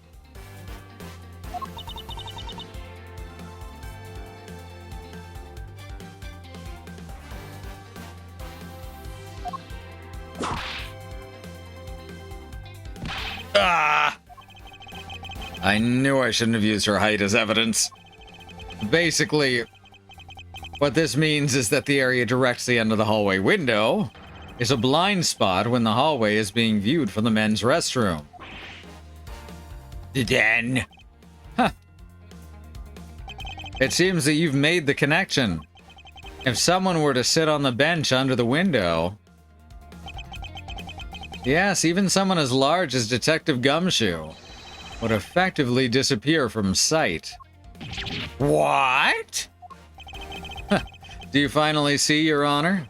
Your testimony has just proven that Detective Gumshoe was in the hallway the entire time. Sorry. I didn't mean to say it with that much, hold it with that much enthusiasm. I blinked and I missed it. All I wanted to do was try saying it once. Here, let me try that again. Hold it! Is there something of value that you'd like to say? Actually, yes, there is. I remembered something else just now. Mr. Edgeworth, please allow me to testify to the court one more time. Even if we overruled him, he'd just keep on talking, wouldn't he? That might not be a bad thing. The more info, the better in a perfect investigation, right?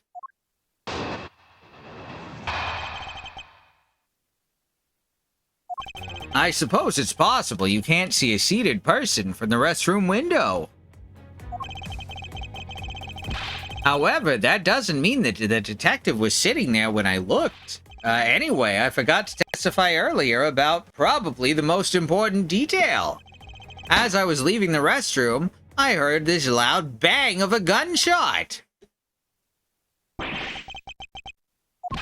How was that? That's the testimony of one who judges the crimes of others. Your Honor, could you try to state the important facts first next time? I agree. Before you go around judging others, you should learn to judge your own words. Eek, I'm sorry. But honestly, I thought that sound was just a noise popper until just now. Now that he mentions it, right before we restarted the trial, he did talk about that. Oh, by the way, was there someone celebrating a birthday during the recess? I could have sworn that I heard a popper going off. Come to think of it, the other day with my grandson. The most critical point in this argument is when did the judge look into the hallway? And whether that lines up with when the gun was actually fired. Your Honor, if I may, I'd like to clarify a few details in your testimony.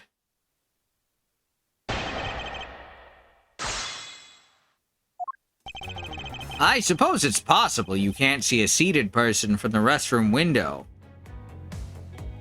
Hold it! In that case, you concede that you were overconfident in your last testimony. Now, hold on there. I just said that it's possible you can't see a seated person from the restroom this time. But you know something? I don't think you know when the prints you referenced were left on the bench, do you? While you have proven that it's possible the detective was sitting, I still have a problem with just when those fingerprints were left. He's right. I have yet to prove when the fingerprints were left on the bench. While he feigns ignorance, His Honor has seen a lot of life. This judge, I mustn't underestimate him. However, that doesn't mean that the detective was sitting there when I looked. Hold it! As we established, you went to the restroom during the recess. However, at what point in the recess did you look into that hallway? After I called for a recess, I handled the change of prosecutor paperwork. Maybe about 20 minutes until we reconvened? Yes, that sounds about right. Huh. Just as I expected.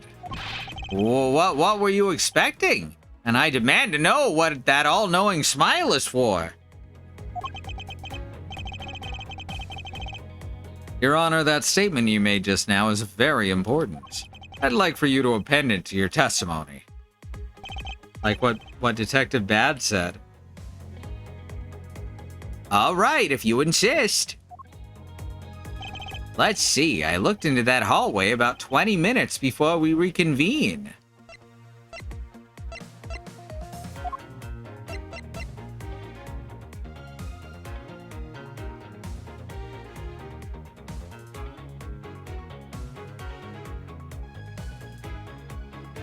Objection!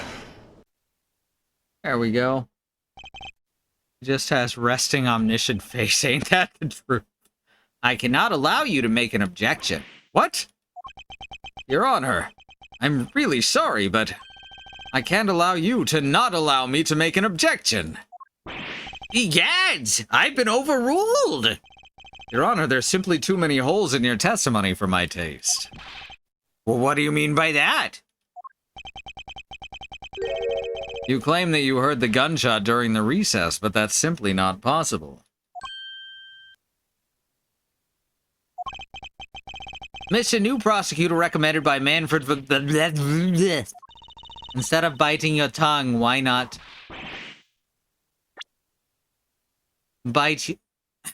Instead of biting your tongue, why don't you bite your tongue on those preposterous names? What? That's some very strange syntax for the wordplay she's going for. I see you have no mercy for the elderly either, Franziska. Huh. Don't talk back to me unless you want to be whipped in the back. With your height, you'd need a stepladder for to accomplish that. Or at least a real ladder. Ahem, Mr. Edgeworth. My ears are not that far gone yet, I'll have you know. I can still hear just fine. And I heard the sound of a gunshot loud and clear with my own 2 ears. Don't threaten him with a good time. Your Honor. I have here an interesting bit of testimony. It's from Detective Bad. And according to him, he heard the gunshot right before the trial was about to start again. What did you say?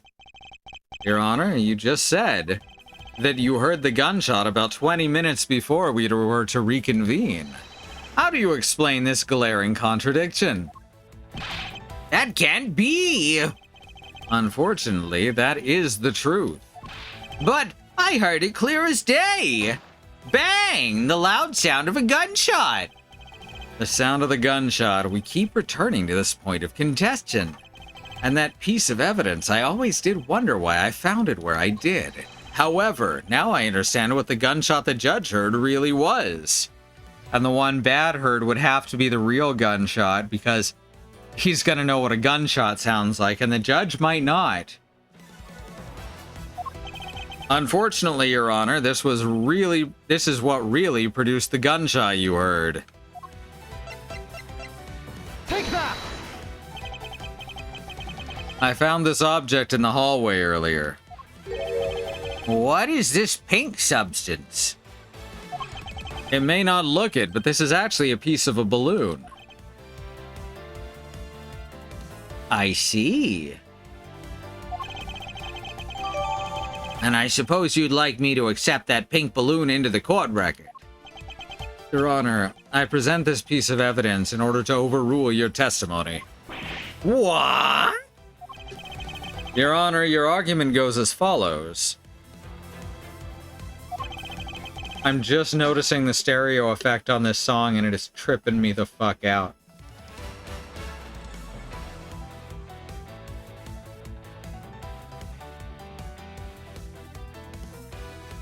That's weird.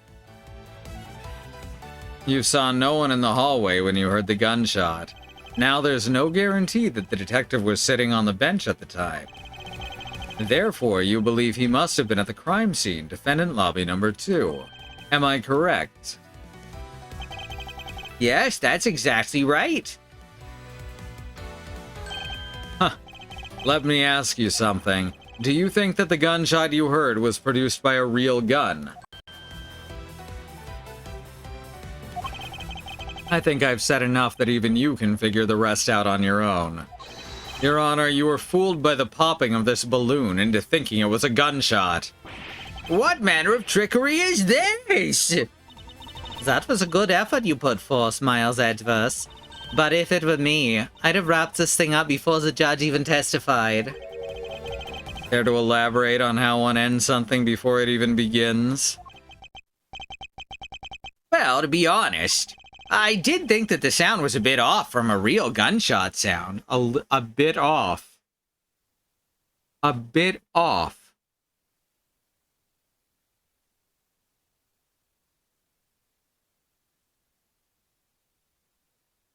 All right, sure. Just a bit off. But who could have guessed that someone would pop a balloon in a place like this? That's true. One doesn't usually think balloons in conjunction with courthouse. I want to trade these coins with you. That's it. That balloon that girl was holding, it explains everything. Your Honor, if it makes you feel any better, you didn't lie once in your testimony.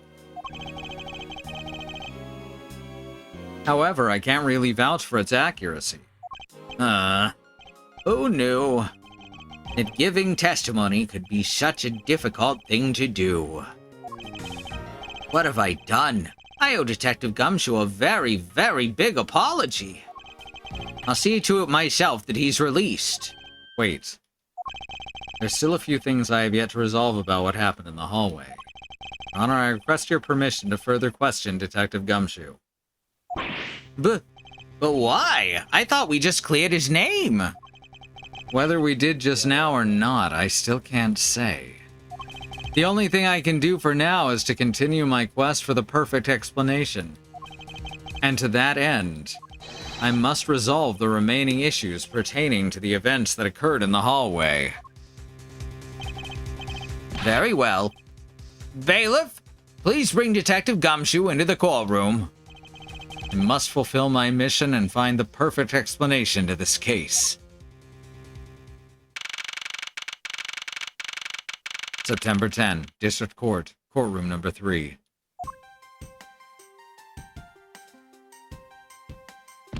What is it now? Is it time for my trial already? I already told you a gazillion times, pal, I didn't do it. I'll be the judge of that, Detective. No, you won't. I'll be the judge of that. No. I'm the judge around here, and I'll be the judge of that. Why can't you guys be a little less judgmental? Yes, well, speaking of hasty judgments, Detective Gumshoe, I'm afraid I must apologize for an error in judgment on my part. Your Honor, I don't believe you should apologize just yet. We have yet to prove he's completely innocent of this crime. I guess so. What are you guys talking about? In any case, I would like you to testify as to your actions while you were on guard duty. And please remember, you're not on trial. This is all just a part of the investigation. As such, you may still be found to be innocent. However, if you should give false testimony... Yow! My whip will object loud and clear. If you're found to be lying, you will be held indefinitely. Understood? I got you, pal. Thinking back on the state of the crime scene and the judge's testimony, it's obvious that Detective Gumshoe is lying. And if I can't break his lie, then we may never get a break in this case. Do you think he knows that he's had that pencil behind his ear for like 7 years? Do you think he just never noticed?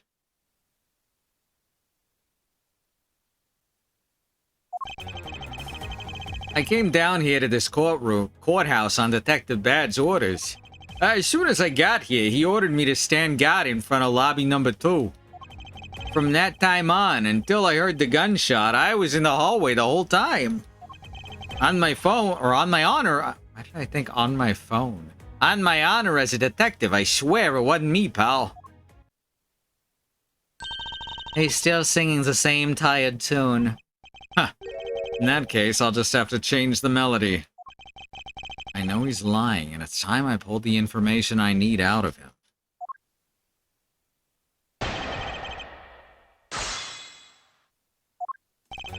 I came down here to this courthouse on Detective Bad's orders.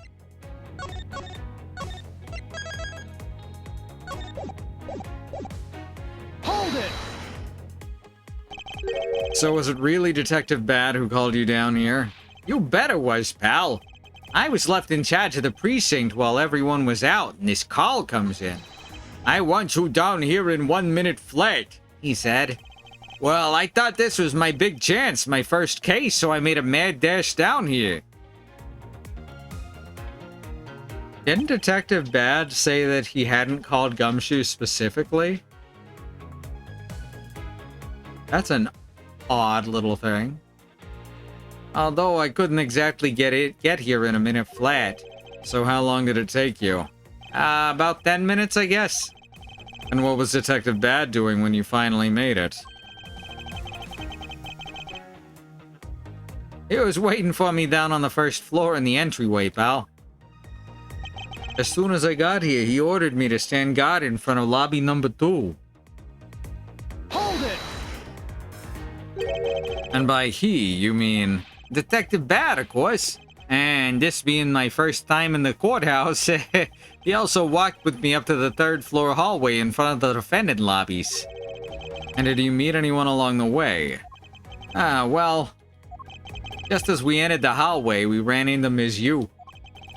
When he heard from Ms. Yu that Ms. Faraday was not to be interrupted, well, that's when Detective Bad told me to stand guard in the hallway, pal. So far, Detective Gumshoe's testimony is matching up with Detective Bad's. From that time on, until I heard the gunshot, I was in that hallway the whole time. Hold it! You claim to have been in the hallway the whole time. However, is it not a fact that you did something while you were in that hallway? Of course I did something. I guarded the door to our lobby too, pal. What else? Very well then, and what exactly does guarding that door entail? To put it simply... Oh, I know. It was my job to stand in front of the door without moving an inch. Oh? Detective Gumshoe, you mean to tell me that you didn't take a single step away from the door to lobby number 2? Is that really what you wish to testify to the effect of? You got it, pal. I didn't take a single step away from that door, just like I was ordered not to.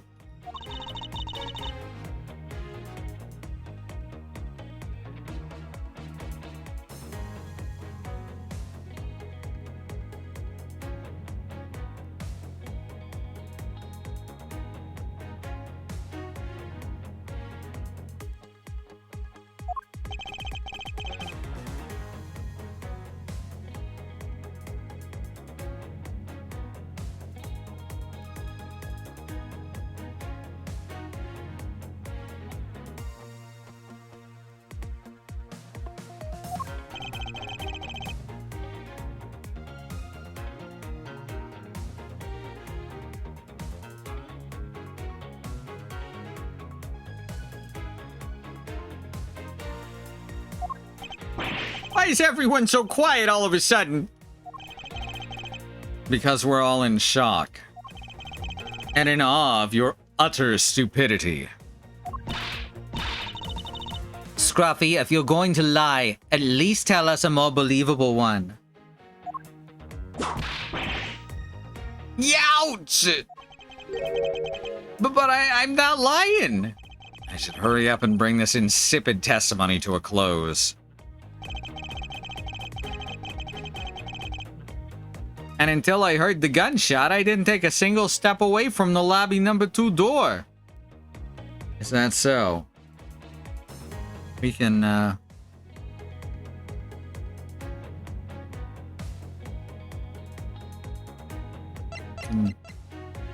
prove that's not true. Swiss rolls or fingerprints? This seems more likely. Objection! I have an objection. What is it, pal? Why'd you say it twice? Detective Gumshoe, I wonder if you might recognize this from somewhere. Hey! It's one of those things, the courthouse special Swiss rolls, right, pal? Huh, precisely. In that case, oh, of course, it was either one. In that case, I suppose that you also recall the sullied hallway bench. Hey, you know what? I think it was probably me that did that. Detective Gumshoe, you know I can't go around dirtying... You know you can't go around dirtying up the courthouse like this. You inconsiderate, slovenly pig. Ow! I promise to clean it up later, I swear. Now then, shall we get down to business? About the fact that you didn't move even a single step from in front of the door. If that really were the case, then how are you able to buy a pack of Swiss rolls? Heck! Furthermore, if you didn't move a single step from the front of that door, how did you manage to get the bench dirty with your grubby hands? Youch! It appears that Franziska's whip can do more damage than my words alone can. Alright, I confess, pal. I was hungry, so I bought a pack for myself, okay? I thought I'd get chewed out again if anyone found out about me eating on the job. So I didn't want to say anything. Well, unfortunately for you, I saw you do the whole dastardly deed. I clearly saw you buying a pack of Swiss rolls from the vending machine. Okay, I'm sorry for lying. Franziska asking the real questions. Or at least whipping the real questions. That's all I'm sorry for. You got that? Because I ain't holding nothing else back. That last statement, it may sound like it makes sense. However, there's something I don't quite believe about it. Are you sure you're not withholding further information from us?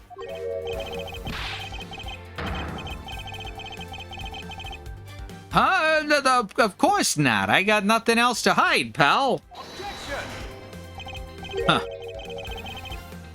Oh, if only that were true, Detective Gumshoe. But it is true, pal. I swear, there's nothing else. Detective Gumshoe, I'm sure you're aware of the price of a pack of Swiss rolls, correct? Mind me again, pal. That vending machine out in the hallway is selling packs of 2 Swiss rolls for $6 a pack. And yet, according to you, you didn't have any cash on you until you cast your $5 annual bonus check. Isn't that right? Oh. Let me ask then, how did you manage to purchase a pack all by yourself?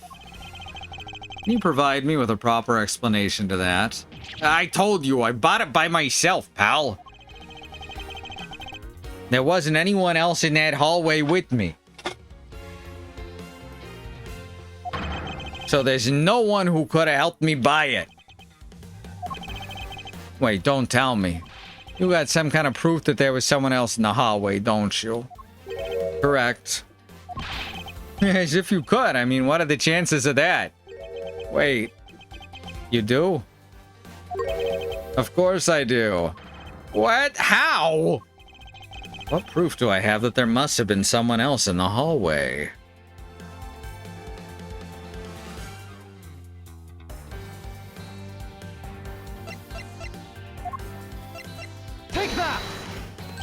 Hey, you showed that to me not 2 seconds ago, pal. I think you're under the mistaken impression that I bought this pack of rolls. Wait, if you didn't buy it, then that means you must have stolen it, you thief! What? I would never do such a thing! All you liars are the same. You start out as thieves. You're under arrest, pal! I believe you meant to assert that all thieves start out as liars. And in that case, what does that say about you, detective? Ugh! This particular Swiss roll was dropped by a certain someone. Oh. There were 2 rolls in this package. You ate one of them. But then gave the other one to a certain other person, didn't you? You wouldn't download a Swiss roll. No way, pal. You got it all wrong. I ate both of them. Caught her. It would appear we've caught you at last. I think that's a good place to go to the second break.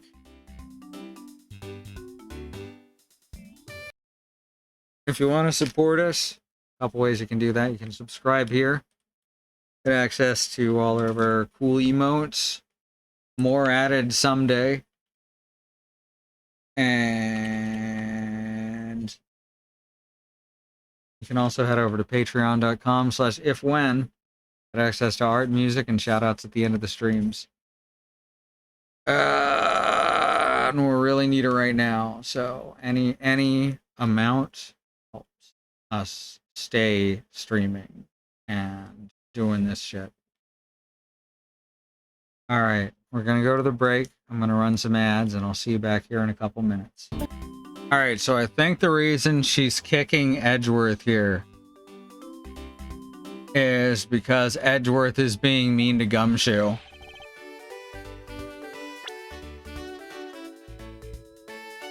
It would appear that we've caught you at last. Hey, don't you dare do anything to that girl. It would appear that they do know each other after all. So why do you continue to come up to me and kick me? Have I wronged you somehow? I have a name and it's K. K what? K Faraday. Boom. Faraday? Are you perhaps Mr. Faraday's daughter? I'm not a U, I'm K. K, you know, good little girls don't kick other people. Disagree. Good little girls don't kick people for no reason. Especially... Even that's not true. Even that's not true. You know, I've known good little girls who absolutely kick for no reason, and you know, they get to have a learning experience when you say, hey, don't kick people. You know, it makes sense, right? Especially not hard enough to leave big nasty bruises like the way you do. Well, then you shouldn't have put Gummy under arrest, mister. Gummy? Yep, I was right. My guess is that she's talking about Detective Gumshoe.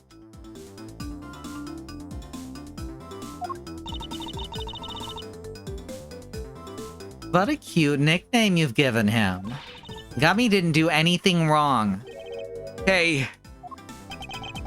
It appears that we still need to speak with her in a bit more detail. Rawr!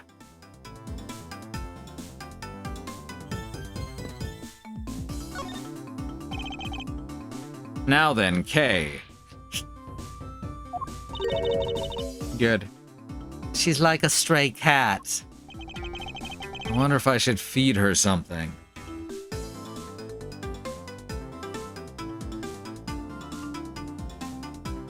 I mean...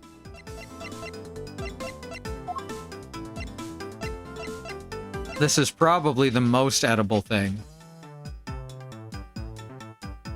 There's Gatorades in the fridge.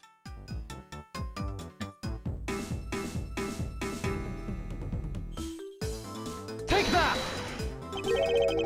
Hey, I promise to give this to you if you calm down. Oh, Swiss roll. It really belongs to you, though, doesn't it? Yeah. I was saving it for Daddy.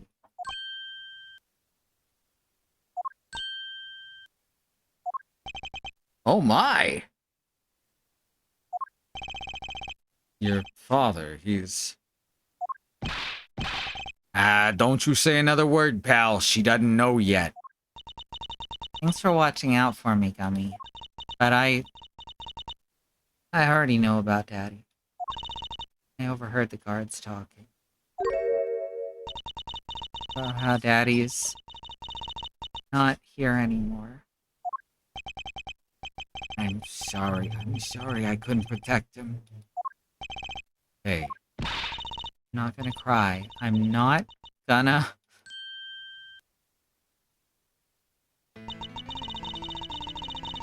cry.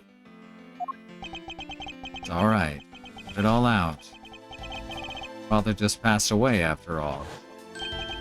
I myself was also involved in a case at this courthouse when I was a young child. A case in which my father, who was a defense attorney, passed away. All of my dreams of becoming a lawyer were crushed into fine ash on that nightmarish day. Even now, the wound festers deep in the depths of my soul. Ever since that incident, I've dedicated myself to locking away every criminal I can. And now, this happened right in front of me. This child, I feel a certain shared fate. Common bond between us. Miles Edgeverse, what sort of gentleman are you? Are you just going to stand there and watch a lady cry? You're right. Sorry about that. Hey, here. How about we use this handkerchief here and dry your eyes? Oop. And she blows her nose on his cravat instead. Ah, my cravat! Don't blow your nose on that! I feel better now, thanks.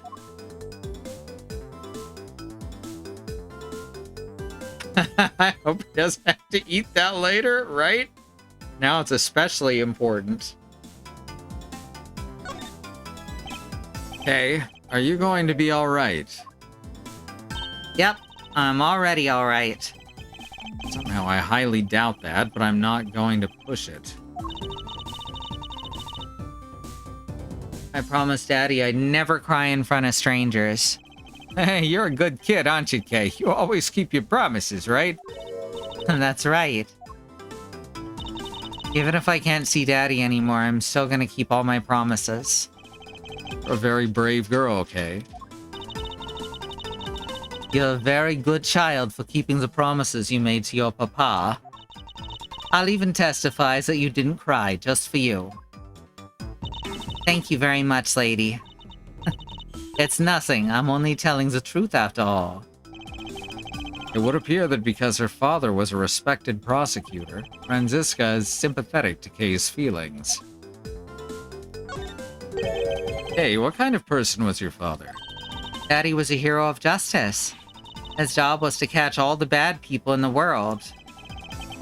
So to you, a prosecutor is a hero of justice, huh? I suppose we are, in a sense, as we are the ones who seek guilty verdicts for criminals. Plus, you know what? Whenever I came to the courthouse, Daddy would buy me my absolute favorite treat, Swiss rolls. How do you always manage to step on things that are nowhere near you? He just reaches over with his paw to step on things that he wouldn't otherwise. Such a rare side of Franziska, right? She's good with kids. Oh? I want to be a hero of justice someday, just like Daddy. So I've been working really hard. I see. And what have you been working hard on? I've been working hard to keep all the promises Daddy and I made together. Aww. A promise notebook. May I take a look inside, Kay? Sure, okay. It appears to be an exchange diary of sorts between father and daughter. Mr. Faraday's writing conveys a sense of the kind of man he was. This little notebook just might come in handy later. Thank you for showing it to me, Kay. I hope you'll continue to work hard and become a hero just like your father. I'm gonna try. Hey, Kay! So I'm a detective that catches the bad people, right? That makes me a hero too. Yeah, you're really cool too, Gummy. Yeah, ain't I, Kay? What is with the two of them? I hand down verdicts of justice, so that makes me a hero too. Yes, and thanks to your oh-so-heroic testimony, you almost painted that detective as a vile criminal and sent him off to jail. I'm really sorry about that. Gummy is not a bad man, okay? Poor Judge, he's being treated like a vile criminal rather than a hero of justice. It appears that you and Detective Gumshoe are good friends, Kay. Yeah, we're friends. In that case, would you mind telling me a little more about him? So I take it that you ran into Detective Gumshoe earlier. Yep. I was on my way to see Daddy when I saw Gummy standing there.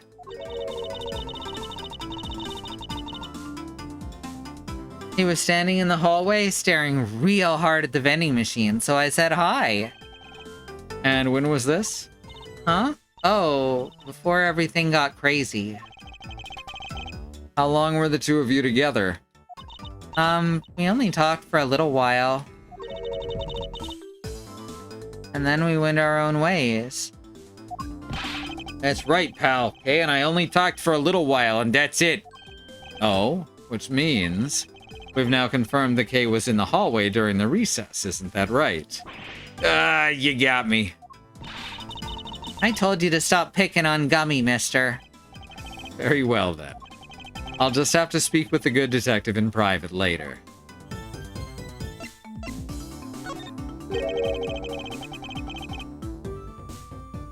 Were you the one who bought this pack of Swiss rolls, Kay?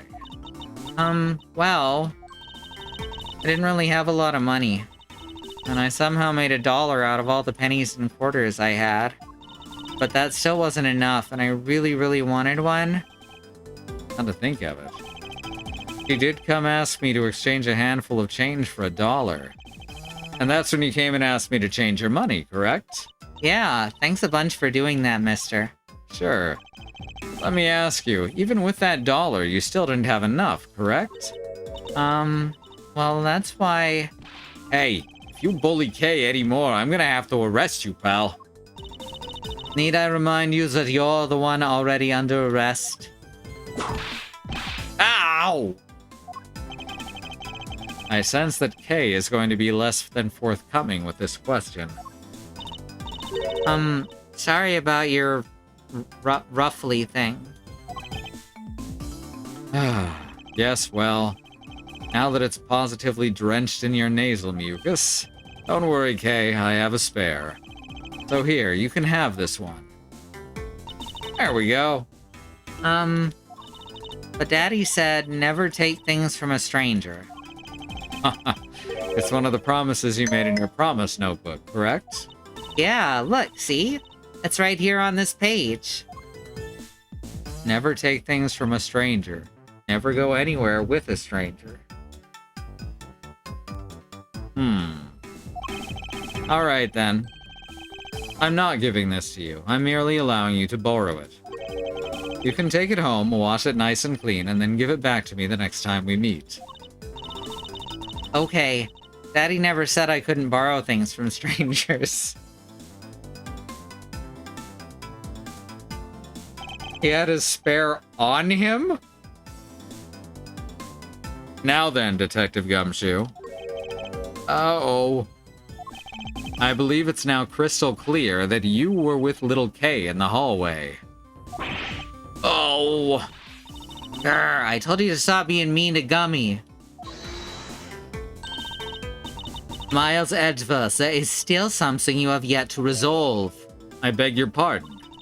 You still haven't offered an explanation as to why that man would lie to us. That's, well... Gummy, don't tell me you lied for my sake. Hey, don't worry about it, Kay. Everything's gonna be okay. Okay? So that's why. So, what was Detective Gumshoe's motive for lying?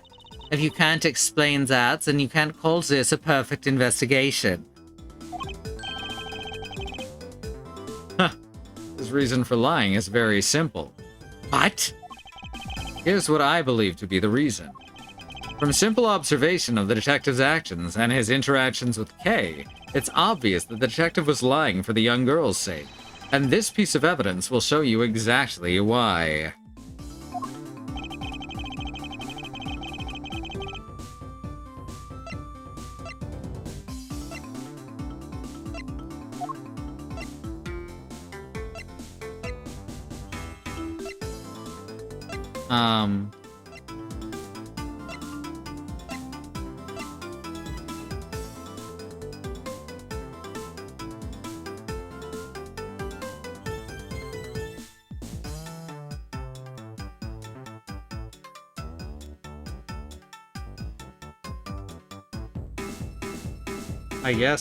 I guess the notebook?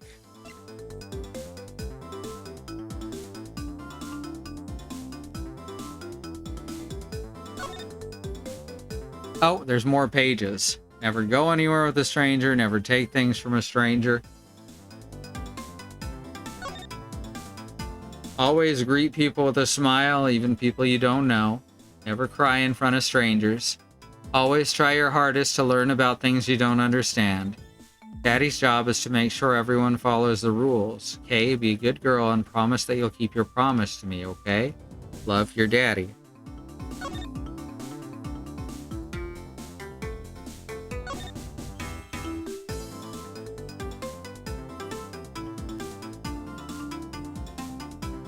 I'm not sure I understand why the promise notebook would tell us why Gumshoe is lying.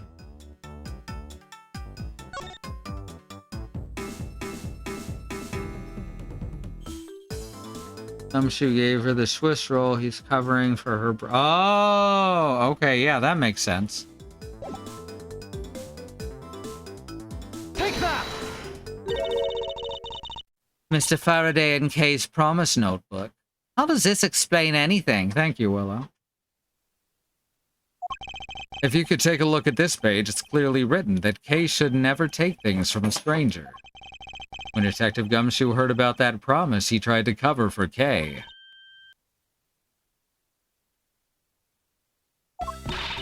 What a foolishly foolish fool's full of a foolish reason for a fool. Ow! Gummy, you lied because of me, didn't you? 'Cause I'm your friend, Kay, that's why. Gummy. At long last, Detective Gumshoe, can you please tell me the whole truth now? I guess there's no beating you, huh, pal? Okay, I'll spill the goods.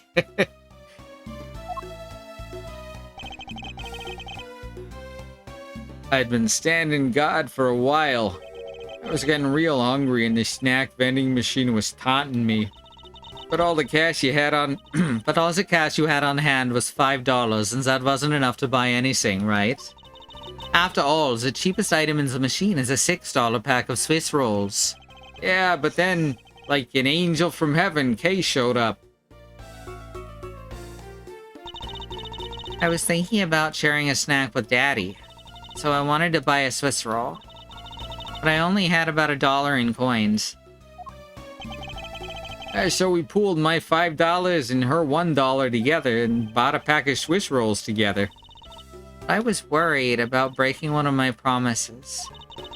So then Gummy said, Mr. Faraday's one scary guy when he gets mad. But don't worry, you won't get in trouble if I don't tell, right? Besides, you bought it with me.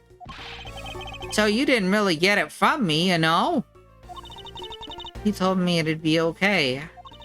He gave me a whole roll to save and give to Daddy. Who knows that Scruffy could be so considerate? Indeed. Detective, I take it that you then sat down on the bench and ate the rolls together. Yeah, we split the other roll and ate it right then. Another excellent Keishu, thank you. The sweet taste of that cake's chocolate, I'll never forget it as long as I live, pal. Anyway. Hey, I believe this also belongs to you. Oh, that's from the balloon I popped. It's bad manners to leave garbage lying around, Kay. I'm sorry. Well, I guess I can't blame you for not throwing this one piece away. It was sitting high up on a windowsill where you couldn't see it.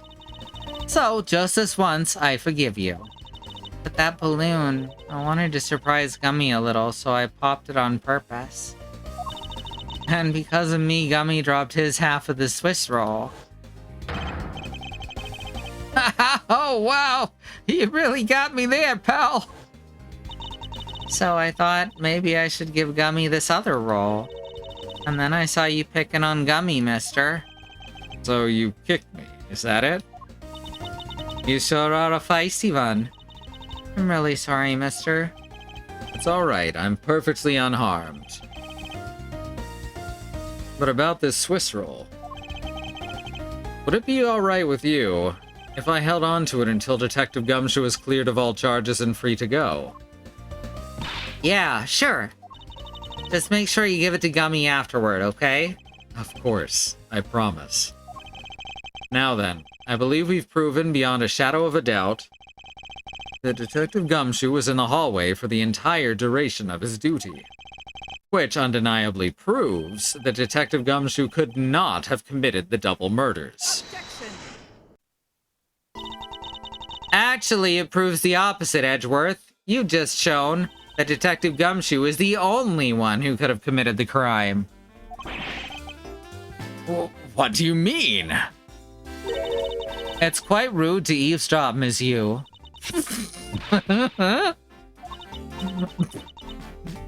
I'm getting lectured on manners by a girl with a penchant for whipping people. What? How dare you talk back with such insolence? You're wrong, lady. Gummy is not the bad guy. Oh, and what have we here? What's a child doing here in the courthouse? Bailiff, please take this child away. Ms. Callisto Yu, that girl is Miss Faraday's. I know, so what? You think that just because she's the victim's daughter, she gets to just run wild all over the crime scene? I think it's actually quite dangerous for her, to speak nothing of getting underfoot. I suppose you're right. However, as long as we're in agreement on that point, let's get back to the real issue at hand. Now then, Detective, you were in front of the door to lobby number 2 the entire time, right? Yeah, but see, isn't it obvious that it could only be the detective? He's the only person who could have gone into lobby number 2 at the time of the murders. I have no counter-argument to that. Don't worry, I've already put in the necessary paperwork for his formal arrest. But the investigation is far from over. Oh, that's right. I was going to speak with you about that. Don't you think it's reckless to talk to the suspect out in the open without a guard? I suppose it is. Well, as someone with more experience in law than you, allow me to share something. Always keep a good eye on a criminal or you may regret what comes of your negligence. Miles, can't believe you're letting this woman lecture you like this. This is unforgivable as a disciple of Von Karma. Down, Tigress. Now then, I'll be looking forward to the results of your investigation.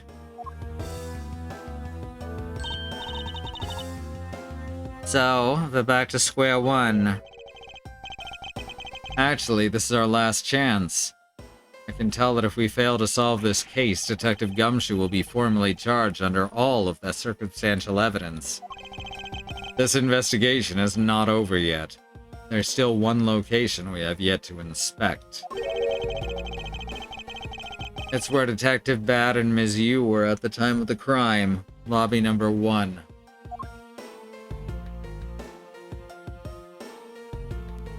Do do do do do do do do.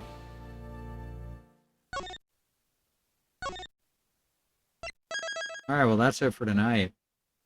That's a good place to call it. Thanks everyone for coming. You just hit some buttons here. Hey, if you want to support us, there's a couple ways you can do that. You can subscribe here on Twitch, get access to our emotes and things like that. And our subscriber badges, you know, all that good shit. Or head on over to patreon.com/ifwhen. Get access to art and music and shoutouts at the end of the stream. So thank you so much to our patrons, Sky, Andymonium, Melly Basket, Kai, Nahum Wengrove, Angelic, and Willow Mist. You rock. Thank you. Then we've got schedule over here at truckcommunity.neocities.org. Tomorrow is going to be Bad Road with, I forgot what Bad Road started on. Fuck.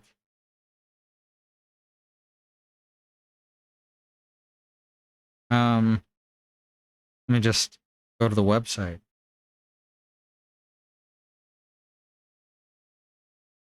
Which I don't even have up on this device. Dang it. One sec, I swear I got this.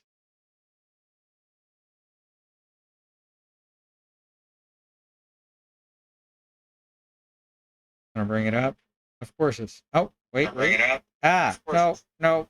There we go. And of course, this version apparently does not parse links, even though Twitch on the other device does. Well, Battered's probably going to be streaming tomorrow. And I cannot remember what he is streaming. And then after that, it's going to be back here with Sue for baby steps.